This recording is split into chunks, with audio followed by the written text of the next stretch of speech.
Hello, this is Birgit Grubbs, and I'm recording my clinical communication update.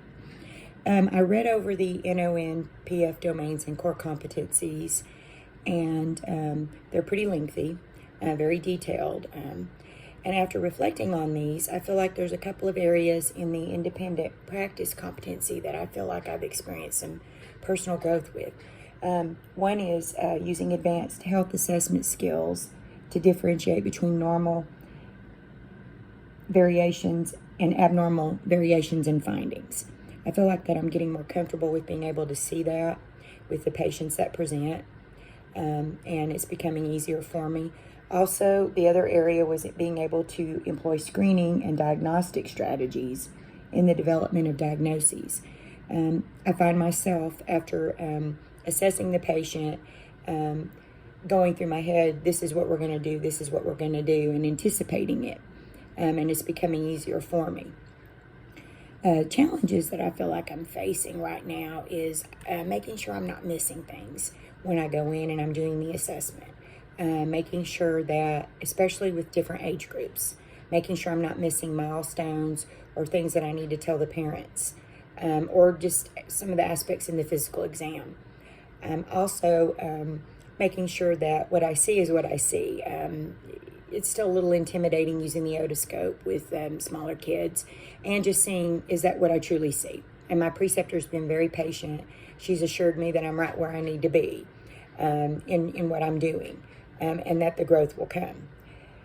Three things that I feel like are going well in my clinical experiences is, first, I feel like I'm getting more comfortable with the interviewing aspect of the visit. Going in, sitting down with the parents and the child, and just getting a good interview. Secondly, working with my preceptor. She's very easy to work with. She makes me feel comfortable. I don't feel intimidated. Discussing diagnoses, tests, asking her questions about things, why we do this, why this is like that. She's very good at going over that with me. And then thirdly, I'm becoming more comfortable with using InPlace, getting my logbooks done the same day. While we're there, trying to log in my visits in between patients, and getting a quick clinical note in. So I feel like I've progressed in that. Overall, I'm very satisfied with my clinical experience.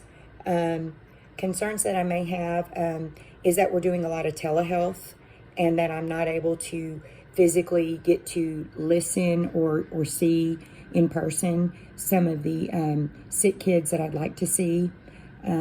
And also just making sure that we do get more variety. We have a lot of well health right now. I'd like to hopefully see some more sick patients to kind of see the different diagnoses as they come in. Self-cultural awareness, cultural sensitivity, and cultural competence. Skills that I've demonstrated in my clinical practice site. I think the language barrier is a big thing with the Hispanics. And just learning how to deal with that and overcome it. But also, too, I've learned that there are things that certain cultures don't embrace or do embrace. One in particular is the Hispanic culture. They don't believe in circumcision. And I experienced that when I examined an infant male, Hispanic, and indeed he was not circumcised. So it is a little bit different, being more aware of what they how they live, the things that they prefer, but it is a good learning experience. As far as suggestions for concerns that I may have, or actions that we could take, or the faculty members could take regarding the concerns or problems, I don't know how the faculty could change anything as far as the telehealth visits go. I think it just is what it is. The clinical site that I've been at is Sniffles and Giggles in Waxahachie with Dr. Leticia Cole, and she's been wonderful, and I've logged in 40 hours right now of clinical time with her, and I'm looking forward to doing more. All of my time will be with her. She's been very helpful. The clinic is we see a lot of children, anywhere from 15 to 20 kids a day, so the volume is there. And so far, I'm excited about how things are going, and I'm looking forward to more. Thank you.